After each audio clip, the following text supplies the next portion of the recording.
Midlife Crustacean.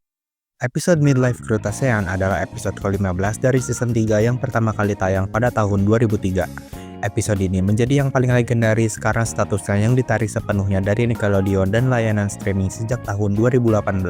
Episode ini menceritakan Tuan Krabs yang sedang mengalami krisis paruh baya. Dia merasa dirinya sudah tua, membosankan, dan tidak lagi gaul atau keren. Untuk merasa muda kembali, Tuan Krabs memutuskan ikut bermalam minggu dengan SpongeBob dan Patrick.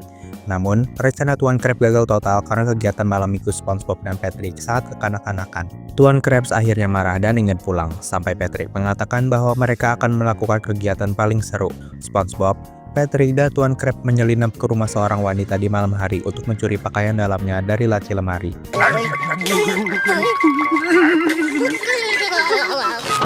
Frilly things! We hit the jackpot! Oh yeah, Mr. Krabs! Woo-hoo! You finally came through for me, boys! I feel young again! Eugene? Mother?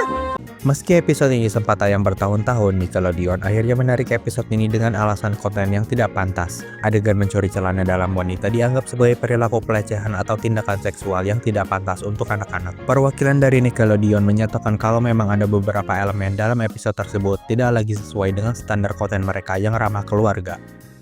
Just One Bite. Just One Bite adalah episode ketiga dari season 3 yang pertama kali tayang pada tahun 2001. Episode ini sangat ikonik karena menampilkan obsesi Squidward terhadap Krabby Patty. Cerita bermula ketika Squidward mengaku bahwa ia sangat membenci Krabby Patty. SpongeBob yang terkejut mencoba meyakinkan Squidward untuk mencobanya. Setelah dipaksa, Squidward akhirnya menggigit sedikit dan berpura-pura tetap membencinya. Namun di dalam hatinya ia langsung jatuh cinta pada rasanya.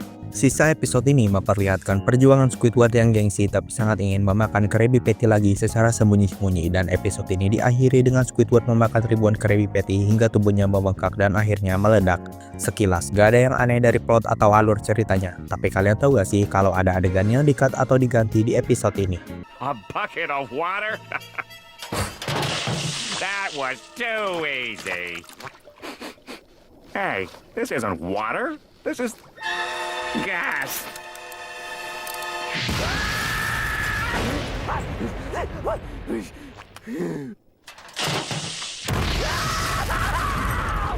Adegan ember api tersebut ditarik oleh Nickelodeon karena alasan keamanan dan sensitivitas sosial pada saat itu. Episode ini tayang tak lama setelah serangan 11 September di Amerika Serikat. Nickelodeon sangat berhati-hati dengan konten yang menampilkan ledakan, api, atau gedung yang terbakar agar tidak memicu trauma atau dianggap tidak sensitif terhadap situasi nasional. Aku juga ingat kalau adegan ini biasanya dijadiin meme dan dikasih lagu jadul. Meski aku gak tahu maksudnya apa, tapi menurutku meme-nya lucu karena keabsurdan form meme-nya. Inmates of Summer. Kalau dua episode di atas mengalami banned permanen atau ada adegan yang di-cut, episode Inmates of Summer dipotong oleh pihak TV lokal karena konspirasi referensi dari kejadian G30S PKI. Alurnya dimulai ketika SpongeBob dan Patrick berencana pergi ke Sun and Fun Summer Camp. Namun karena kecerobohan mereka salah naik kapal. Bukannya naik kapal jemputan perkemahan, mereka malah naik kapal pengangkut tahanan menuju Pulau Inferno, sebuah penjara dengan keamanan maksimum. SpongeBob dan Patrick yang gak sadar mereka salah pulau mulai bertindak sembrono dan memancing amarah sipir penjara di sana. Seketika SpongeBob dan Patrick ditempatkan dalam sumur dan ditumpahi semacam makanan menjijikan. Beberapa hari dalam lubang tidak pernah menyakiti siapa. Perkemahan ini di atas rata-rata.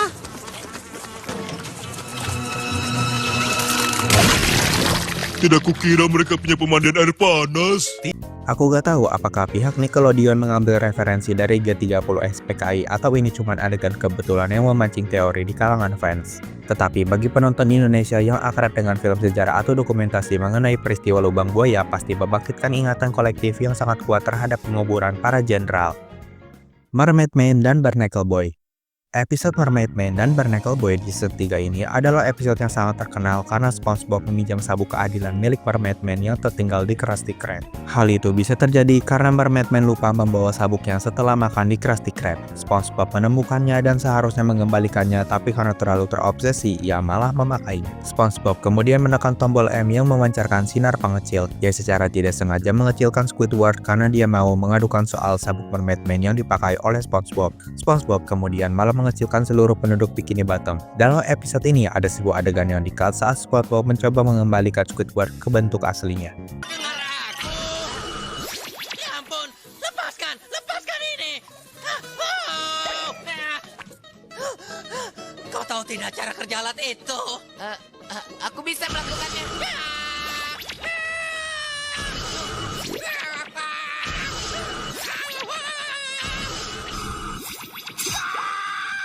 Di Indonesia ada kebijakan sensor atau cut yang kadang sangat ketat. Adegan yang satu ini di-cut karena Squidward berubah setiap SpongeBob mencoba mengembalikan keadaan tubuhnya. Aku juga baru tahu ada adegan ini di kartun SpongeBob pas bikin video ini. Sampai sekarang episode Mermaid Man dan Barnacle Boy season 3 masih ditayangkan di stasiun TV nasional seperti GTV. Tapi adegan yang aku jelasin tadi udah dipotong sepenuhnya karena menampilkan body horror yang sangat eksplisit.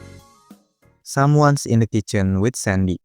Episode dari season 7 ini adalah salah satu episode yang paling banyak menuai kritik dan kontroversi, terutama terkait masalah ketidaksopanan dan pelecehan terhadap karakter Sandy Cheeks. Cerita berawal saat Plankton mencoba mencuri resep Krabby Patty. Kali ini, ia secara tidak sengaja masuk ke dalam baju selam Sandy saat Sandy sedang mandi di rumah pohonnya. Plankton kemudian berhasil mencuri kulit Sandy atau bulu Sandy yang digambarkan sebagai kostum dan menyamar menjadi Sandy. Plankton dalam kostum Sandy pergi ke Krusty Krab untuk menipu SpongeBob agar memberikan resep. Sementara itu, Sandy yang menyadari bulunya hilang terpaksa keluar rumah tanpa bulu dan hanya terlihat seperti tupai gundul yang berwarna pink untuk mencari si pencuri. Ada makhluk rendah yang mencuri barangku dan masuk ke dalam rumahku. Di banyak negara termasuk Indonesia, di episode ini mengalami sensor yang sangat berarti karena akan adegan Sandy yang seperti telanjang di depan umum. Di Indonesia, bagian tubuh Sandy sering di-blur total atau adegannya dipotong habis. Sampai sekarang aku gak pernah nonton episode ini dan kayaknya GTV juga gak nayangin episode yang satu ini. Tapi aku ngerasa agak aneh buat sistem sensor di Indonesia yang katanya nge-blur bikini Sandy. The Splinter adalah episode yang berasal dari season 6 yang paling sering disebut sebagai episode paling menjijikan dalam seluruh sejarah SpongeBob SquarePants. Episode ini memicu banyak protes dari orang tua. Plotnya bercerita saat SpongeBob sedang bekerja di Krusty Krab ketika ia tidak sengaja terpeleset dan tangannya tertusuk serpihan kayu yang besar. Luka itu semakin parah karena serpihan kayunya masuk sangat dalam dan jari SpongeBob mulai membengkak hebat.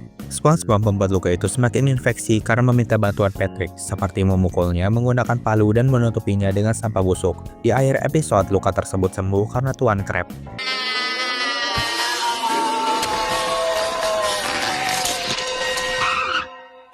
Jariku kena serpihan kayu. Di banyak negara, termasuk dalam penayangan di televisi Indonesia, episode ini mengalami pemotongan durasi yang cukup signifikan pada adegan tersebut. Meskipun tidak di-banned total seperti Midlife Krutasean, episode ini masuk dalam blacklist beberapa stasiun TV. Aku cukup kecewa karena episode ini di blacklist atau udah gak tayang di TV lokal, padahal ini salah satu episode yang menurutku seru. Pet Sitter Pet adalah episode yang berasal dari season 8. Berbeda dengan Splinter yang membuat penonton tidak nyaman dan mual secara fisik, episode ini membuat penonton geram karena tema penyiksaan hewan. Di episode ini, SpongeBob meminta Patrick untuk menjaga Gary karena ia ingin merayakan ulang tahun neneknya. Namun jelas Patrick sama sekali tidak peduli. Sepanjang episode, Gary mengalami kejadian berbahaya akibat kecerobohan Patrick. Hey, buddy. I got something cool to show you, and it's the opposite of a wet, watery bath. Check it out!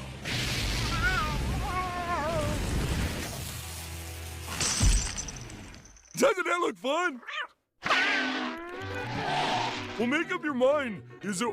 Adegan Patrick mengerikan Gary menggunakan flamethrower dianggap sangat berbahaya karena menampilkan api yang secara ekstrim dan bisa ditiru oleh anak-anak ke hewan peliharaan atau hewan liar. Dari penjelasanku tadi, udah jelas kalau episode ini disensor atau di-cut karena ketindakan Patrick membahayakan nyawa Gary yang dianggap sangat kejam. Ini dikhawatirkan oleh orang tua karena bisa membangkitkan kepribadian psikopat anak usia dini.